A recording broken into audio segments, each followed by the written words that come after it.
Selamat pagi, salam sejahtera untuk kita semua. Perkenalkan, nama saya Pius Kosmas Paul Escape MKM, NIDN 0131079201, merupakan salah satu dosen tetap di program studi D3 Keperawatan Stikes 6 Sada Sibolga. Baik, dalam video ini saya akan menjelaskan rencana pembelajaran semester di mata kuliah konsep dasar keperawatan di program studi D3 Keperawatan.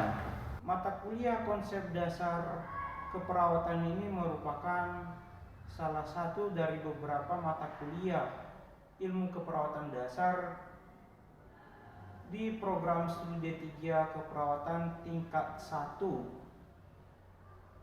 Adapun deskripsi singkat dari mata kuliah ini yaitu menguraikan tentang sejarah, falsafah, dan paradigma keperawatan, teori keperawatan, tren keperawatan di masa yang akan datang, peran dan fungsi keperawatan, peran dalam menghadapi paradigma baru keperawatan, berpikir kritis dalam keperawatan dan konsep, serta tahap-tahap proses keperawatan. CPL yang dibebankan pada mata kuliah ini yang pertama, CPL 02, mampu memahami ilmu keperawatan dan untuk melakukan asuhan keperawatan secara profesional dengan menggunakan pendekatan proses keperawatan. Kemudian CPL yang seterusnya, CPL 03, mampu melakukan komunikasi terapeutik dan menguasai keterampilan dasar keperawatan untuk melakukan asuhan keperawatan kepada klien melalui kerja tim. Selanjutnya, capaian pembelajaran pada mata kuliah ini CPMK ada 3. CPMK yang pertama, mahasiswa mampu memahami sejarah, falsafah, paradigma, dan teori keperawatan. Kemudian CPMK yang kedua, mahasiswa mampu menjelaskan peran dan fungsi keperawatan dalam menghadapi paradigma baru keperawatan. CPMK yang ketiga, mahasiswa mampu mengaplikasikan konsep berpikir kritis dalam konsep tahapan proses keperawatan. Seterusnya, sub CPMK yang diharapkan pada mata kuliah ini yang pertama, sub CPMK yang pertama, mahasiswa mampu menjelaskan sejarah keperawatan. Sub CPMK kedua, mahasiswa mampu menjelaskan falsafah dan paradigma keperawatan. Sub CPMK 3, mahasiswa mampu menganalisis teori keperawatan. Sub CPMK 4, mahasiswa mampu menjelaskan peran dan fungsi keperawatan. Sub CPMK 5, mahasiswa mampu menjelaskan peran dalam menghadapi paradigma baru keperawatan. Sub CPMK 6, mahasiswa mampu mengaplikasikan berpikir kritis dalam keperawatan. Sub CPMK 7, mahasiswa mampu menjelaskan konsep proses keperawatan. Sub CPMK 8, mahasiswa mampu mengaplikasikan tahap pengkajian keperawatan. Sub CPMK 9, mahasiswa mampu mengaplikasikan tahapan diagnosa keperawatan. Sub CPMK ke-10, mahasiswa mampu mengaplikasikan tahap intervensi keperawatan. Sub CPMK 11, mahasiswa mampu mengaplikasikan tahap implementasi keperawatan. Sub CPMK 11, mahasiswa mampu mengaplikasikan tahap evaluasi keperawatan. Sub CPMK 13, mahasiswa mampu mengaplikasikan tahap dokumentasi keperawatan.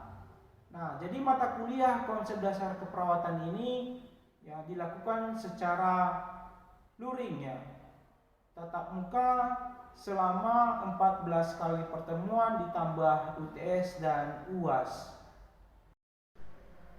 Teknik yang saya gunakan dalam pengajaran ini yaitu DIA, Delivery, Interaction, dan Assessment. Delivery yaitu menyampaikan materi, menjelaskan materi kepada mahasiswa, memberikan demonstrasi dan memberikan simulasi kepada seluruh peserta di dalam kelas. Kemudian interaction itu terjadi ketika mahasiswa telah selesai mendengarkan ceramah, telah selesai melihat demonstrasi dan simulasi, mahasiswa diberikan kesempatan untuk bertanya. Kemudian yang ketiga, asesmen. Asesmen ini ada 6 aspek yang menjadi dasar dalam penilaian. Yang pertama itu aktivitas partisipatif sebanyak 10%, kemudian hasil proyek 20%, tugas 10%, kuis 10%, UTS dan UAS masing-masing 25%. Berikut video pengajaran yang dilakukan di dalam kelas. Selamat pagi. Pagi, Pak. Sehat semuanya? Sehat, Pak. Udah sarapan? Sudah, Pak. Baik, hari ini pertemuan kita yang pertama setelah UTS. Ini pertemuan yang ke-9 dan ke-10, lanjutan dari pertemuan ke-9 ini masuk pertemuan yang ke-10. Baik, sebelum kita memulai proses pembelajaran kita, alangkah baiknya kita berdoa dulu, berdoa sesuai dengan agama dan kepercayaan masing-masing. Berdoa dimulai.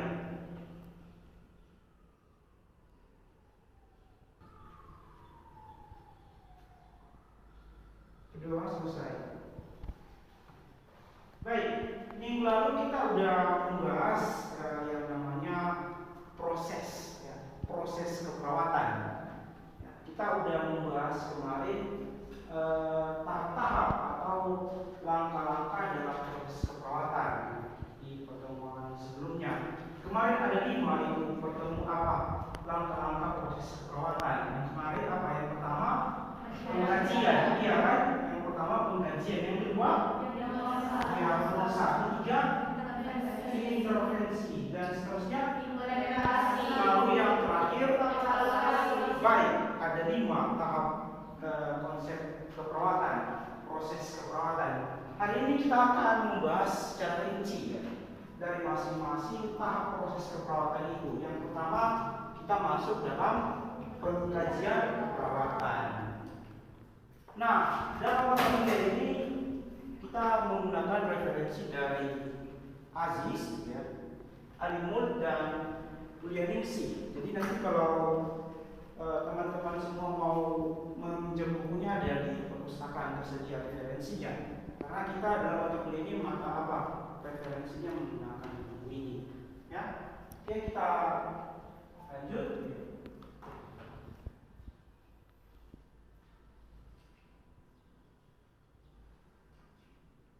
Nah, sebelum kita membahas lebih lanjut, kita review kembali apa itu pengkajian yang kita jelaskan di pertemuan sebelumnya. Kita review kembali. Pengkajian itu kita udah berulang mengatakan bahwa pengkajian itu merupakan tahap paling pertama tahap pertama dalam suatu proses keperawatan. Tahap pertama. Jadi sebelum kita melakukan sesuatu tindakan, kita harus melakukan yang namanya pengkajian. Tahap pertama dari proses keperawatan, di mana pengumpulan data dilakukan dari berbagai sumber. Jadi sumbernya itu banyak sekali, bukan hanya dari pasiennya, bukan hanya secara kita melakukan secara objektif atau subjektif, tapi ada beberapa sumber-sumber data yang bisa kita gunakan dalam pengkajian ini. Kemudian pengkajian keperawatan merupakan langkah pertama. Ini definisi yang lain. Langkah pertama dari proses keperawatan dengan mengumpulkan data baik sehingga akan diketahui berbagai permasalahan yang ada pada pasien tersebut. Ya, langkah pertama yang kita lakukan untuk mengumpulkan data kepada pasien, kepada klien, bukan kepada orang lain, melainkan kepada pasien itu sendiri. Nah, di sini ada beberapa kegiatan dalam pengkajian. Ya, yang pertama itu pengumpulan data atau koleksi data. Kemudian validasi data, organisasi data, identifikasi permasalahan. Jadi ada kegiatan-kegiatan yang harus kita lakukan dalam pengkajian. Yang pertama kita bahas dulu pengumpulan atau koleksi data, karena ini sangat penting ya. Ini tujuannya mengumpulkan data yang berhubungan dengan pasien untuk menegakkan diagnosa keperawatan. Untuk menegakkan diagnosa keperawatan. Diagnosa itu kan masalah kan? Masalah kesehatan, masalah keperawatan yang harus diselesaikan. Jadi untuk menyelesaikan itu kita harus mengumpulkan data, ya, data dari pasien. Kemudian menetapkan tentang kebutuhan dasar. Kebutuhan dasar masalah klien, pengalaman yang berkaitan, praktik kesehatan, tinjauan nilai dan gaya hidup yang dilakukan oleh klien. Itu semua berhubungan dengan kita kaji. Kalau bukan apa, kalau pengumpulan data hanya bersifat misalnya hanya objektif, ya kita menanyakan nama, melakukan PTV enggak, ya, tapi masih ada hal-hal lain yang harus kita kumpulkan datanya. Ini ya, pengalaman yang berkaitan, praktik kesehatan, ya, tinjauan, nilai dan gaya hidup yang dilakukan oleh pasien itu sebelum masuk rumah sakit. Nah, kemudian tipe atau jenis data. Tipe atau jenis data. Ya, ternyata tipe atau jenis data itu ada dua, ya, data objektif dan data subjektif. Apa bedanya? Ya, kita bahas. Data objektif ya merupakan data, ya, data yang kita peroleh dari pengukuran, biasanya dilakukan oleh tenaga kesehatan. Nah, data objektif ini juga disebut sebagai tanda saing, tanda yang dialami oleh klien, tanda yang muncul pada klien yang bisa dilihat oleh perawat, ya, melakukan pengukuran. Ini kan ada beberapa contohnya di sini. Pengukuran tanda-tanda vital. Ada yang namanya tekanan darah, ada nadi, ada respirasi, suhu, berat badan, dan pemeriksaan laboratorium.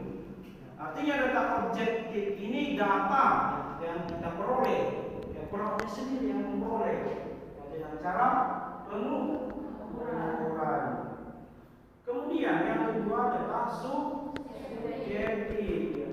Data subjektif ini disebut juga sebagai data gejala, simptom, gejala, ya, gejala akibat suatu akibat yang dialami oleh klien.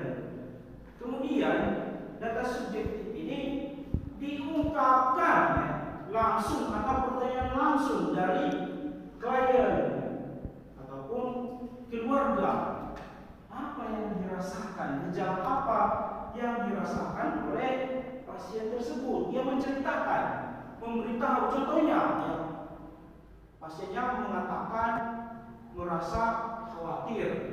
Pasien menyampaikan bahwa dia merasa nyeri. Ya. Pasiennya mengatakan dia merasa gelisah. Artinya dia mengungkapkan, dia menceritakan apa yang dia rasakan, ya, apa yang dirasakan. Jadi kan apa yang dia rasakan dia yang berhak menceritakan, karena dia yang tahu.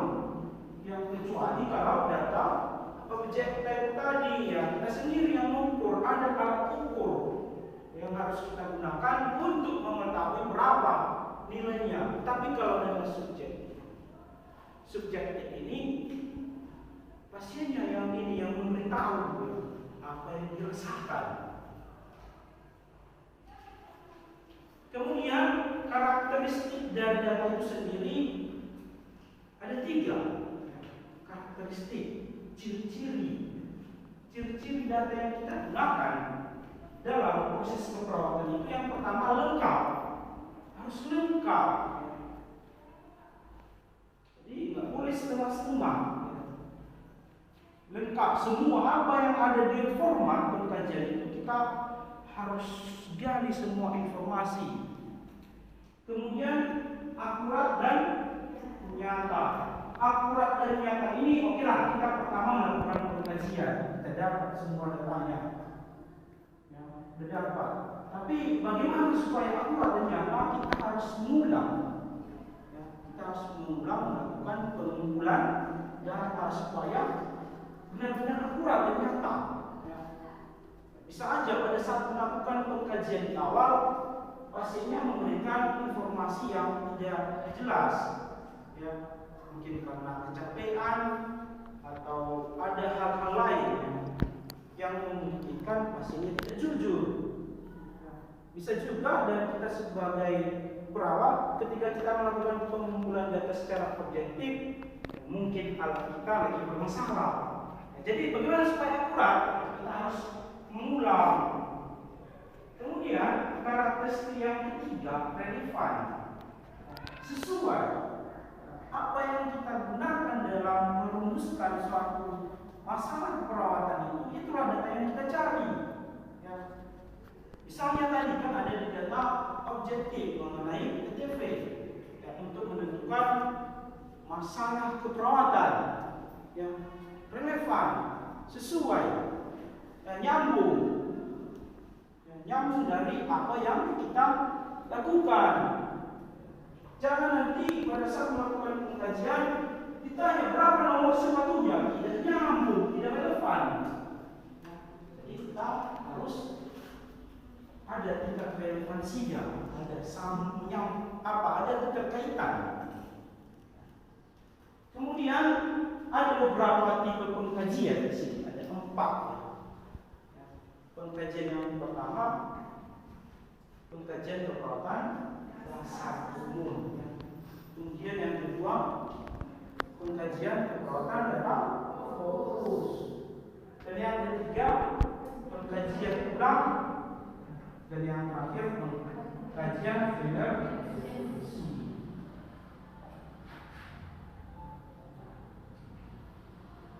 Nah, sumber data itu ternyata bukan hanya dari pasien. Ini ada beberapa sumber data yang bisa kita gunakan pada saat melakukan pengumpulan data. Yang pertama itu data primer. Sumber data utama dan perawat dapat menggali informasi yang sebenarnya mengenai masalah kesehatan. Sumber data utama. Sumber data utamanya berarti siapa ini? Pasien kan? Iya, karena pasiennya yang merasakan. Ya, karena DS itu kita bagusnya langsung dari pasien primer. Kemudian yang kedua, kita sekunder data yang diperoleh dari keluarga. Bisa digunakan data sekunder ini dalam merumuskan suatu masalah keperawatan? Bisa, ya. Sepanjang keluarganya itu bersama dengan pasien, ya. Mereka bersama-sama datang ke sana. Ya. Jangan pula nanti ada pasien tapi temannya ngekos di tempat lain, kita ikut menyiapkan informasi terhadap temannya yang tidak satu tempat tinggal samanya, itu tidak bisa masuk data sekunder, harus sama, ya, serumah. Ya. Jadi kalau pasien, kalau keluarga bisa kan, orang tua yang masih serumah bisa data sekunder. Kemudian yang ketiga, sumber data lainnya, bisa dari catatan medis, informasi catatan dari perawat lain yang sudah melakukan pengkajian, kemudian dari tim kesehatan lain dan hasil pemeriksaan diagnostik lainnya.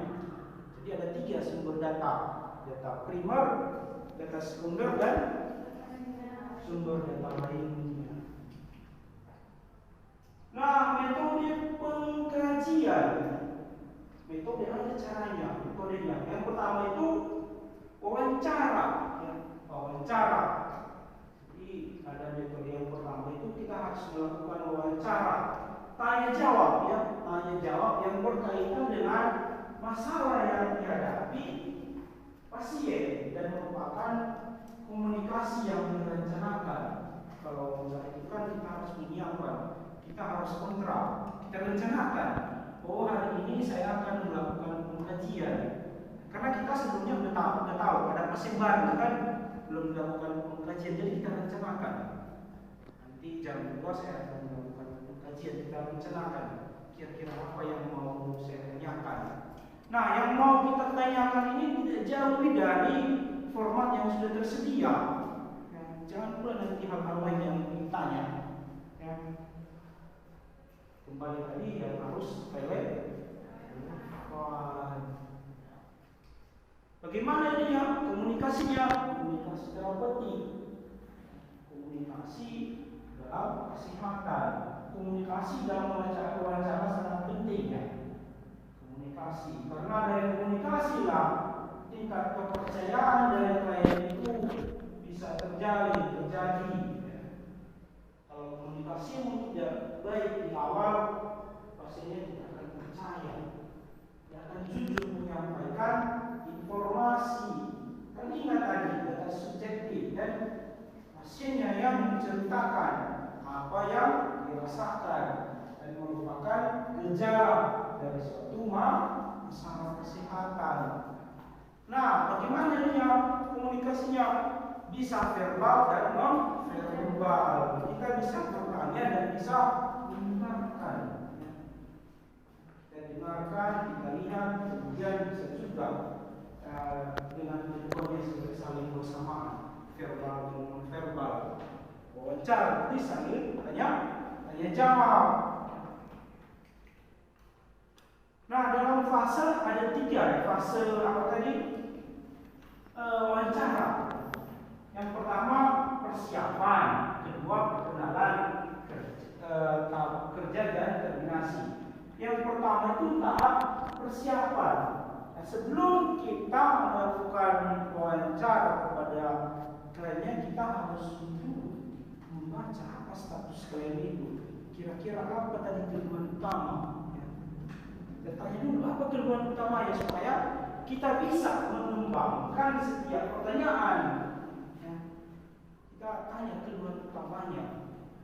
Kalau pengkajian awal kan, kalau masuk rumah sakit, hal yang pertama ditanyakan keluhan utama. Dan keluhan utama itulah nanti kita bisa mengembangkan bagaimana apa yang mau kita tanyakan. Kemudian perkenalan. Nah, perkenalan ini jangan mentang-mentang perawat ya langsung datang tanpa perkenalan bertanya langsung wawancara, tidak. Tapi perkenalan dulu bagaimana supaya pasien itu nyaman, tidak takut ya, terjadi komunikasi yang baik ya, sehingga muncullah saling percaya terhadap pasien dan perawat. Kemudian tahap kerja, dari sinilah kita lakukan semua apa yang telah kita rencanakan, apa yang ingin kita gali, apa yang ingin kita peroleh informasi di sini kita lakukan.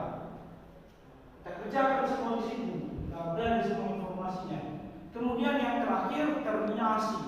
Ya, setelah dilakukan pengumpulan informasinya, wawancaranya itu jangan lupa ya, ceritakan juga kepada klien apa yang telah digali informasinya. Jangan hanya informasi ketika diberikan langsung dibawa, dikembalikan kepada pasien yang kita jelaskan kembali bahwa seperti ini yang telah kita dapatkan. Kemudian yang kedua, observasi ya, mengamati perilaku dan keadaan umum klien yang mencakup aspek biopsikososial dan spiritual. Kita observasi, kita kita amati.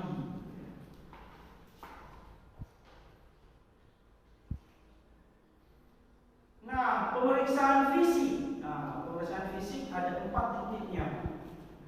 Ini pemeriksaan fisik ini untuk mendapatkan data objektif. Ya. Jadi data objektif ini siapa yang mendapatkan ini?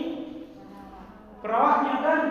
Iya kan, perawatnya yang mendapatkan ini data objektif. Nah, ada 4 tekniknya yang sering disebut IPPA.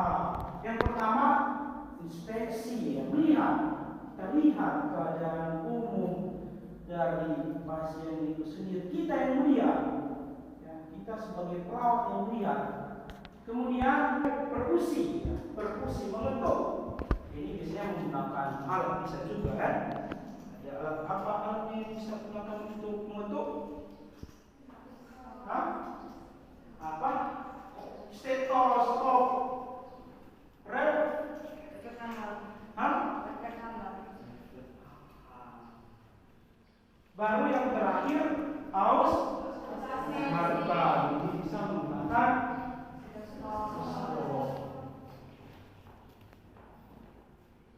Kemudian pendekatan dalam pemeriksaan fisik ada 2, pendekatan sistem tubuh ada 8 sistem, yang mulai dari sistem pernafasan, sirkulasi, persyarafan, movement, muskuloskeletal, pencernaan, pertanian dan lain-lain. Dan yang terakhir pendekatan mulai dari sampai kita review ya, kita evaluasi sedikit ya. Tadi kita udah bahas mengenai pemeriksaan fisik, iya kan? Pemeriksaan fisik, iya kan? Ada 4 tadi ya tekniknya. Apa yang pertama? Inspeksi. Apa? Inspeksi. Yang kedua? Palpasi. Yang ketiga? Oke. Yang terakhir? Oke. Jadi ada 4 tekniknya. Teknik pemeriksaan fisik. Baik, selesai pertemuan kita, Bapak absen dulu ya. Ya, kita absen dulu. Erlinda, Jernih, Marsanda, Sifra, Tiwi, Trisna, Berta, Lisa, Dina, Novi. Baik ya, hadir semua. Baik, kita lanjutkan pertemuan berikutnya. Minggu depan kita masuk tahap proses keperawatan yang kedua. Apa itu? Diagnosa. Jadi jangan lupa cari referensinya supaya minggu depan kita bisa diskusi ya mengenai diagnosa. Baik, terima kasih. Selamat pagi. Pagi, Pak.